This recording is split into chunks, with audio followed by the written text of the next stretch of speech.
I'm JR, and welcome to the Beacon Bit. This week we are reflecting on Deuteronomy chapter 10, verses 14 through 19.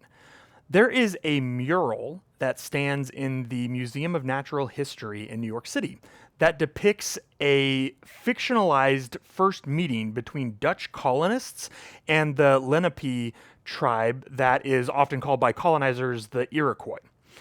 The mural features the Lenape men in basically loincloths and not wearing much else, which we now know is not at all how they would have presented themselves for a formal occasion.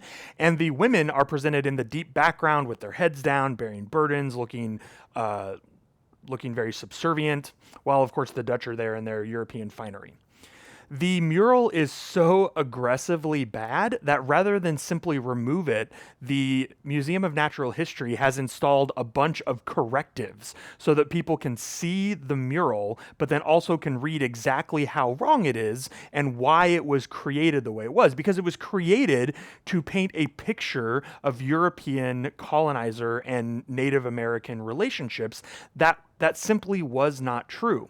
Now, the really surprising thing for a lot of people is that this mural was created by people who considered themselves racially progressive in America. They were trying to improve relationships between white Americans and Native Americans, and they thought the best way to do this was to create a depiction of meetings between Native Americans and some of the original European colonists to try to settle in the New World that infantilized the Native American peoples, made them look barbaric and savage.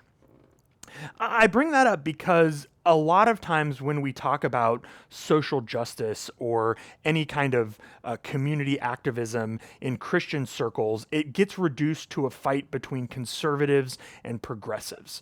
We have some people who are trying to hold on to something good. They're trying to conserve it, right? They see that this good thing that they have is in danger of being lost, and so they want to work really hard to protect it.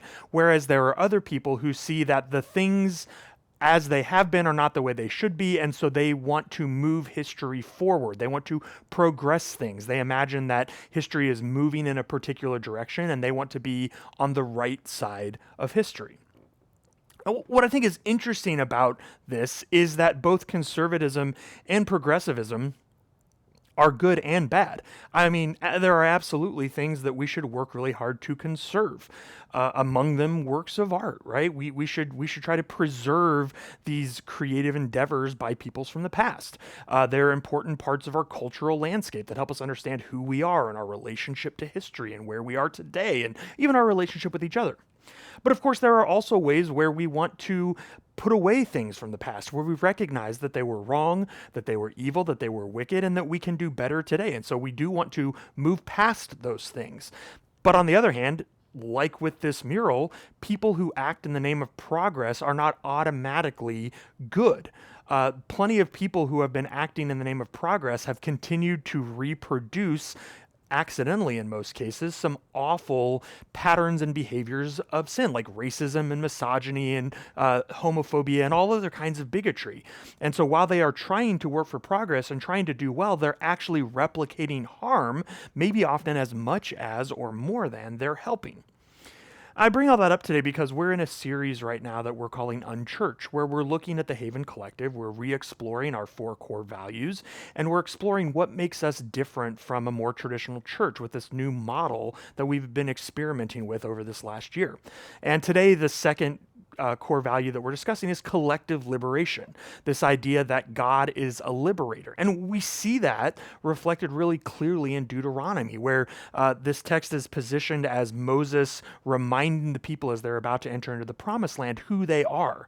And so God reminds them that the first way that they encountered God was as the one who liberates them from bondage. God, who came to them while they were enslaved, released them from slavery, liberated them, and then brings them to this promised land.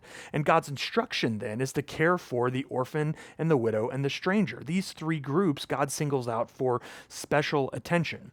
Now, it's easy for us to want to turn the orphan, the widow, and the stranger into these 3 sacred categories of person. And we say, for all time, faith is measured by how we treat orphans, how we treat widows, and how we treat immigrants, which I'm not necessarily against. You know that if you've been around Haven. But I think what's important to recognize is that the reason that these three groups get singled out is because Deuteronomy was written in a patriarchal culture and a patrilocal culture and a patrilineal culture where everything was organized around your relationship to the oldest male in the family.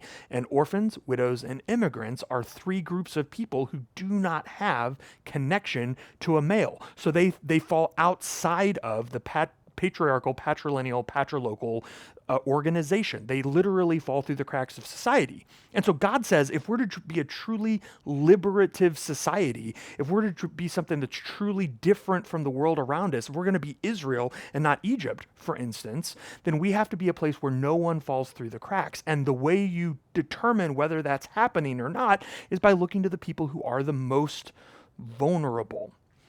So when it comes to Christians, I don't find that it's super helpful to talk about whether we're conservative or progressive. I don't know that those even work super well in politics because I think those are labels that tend to matter more. They tend to say more about the person using them than about the person being labeled.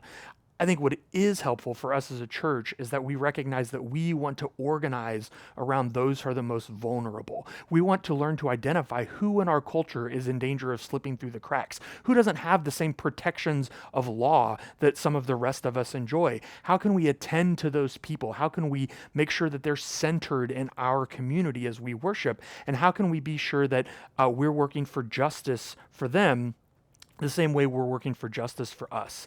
When we first introduced this core value, we quoted the poet and activist Emma Latz, who's the one who wrote the poem that's on the base of the Statue of Liberty.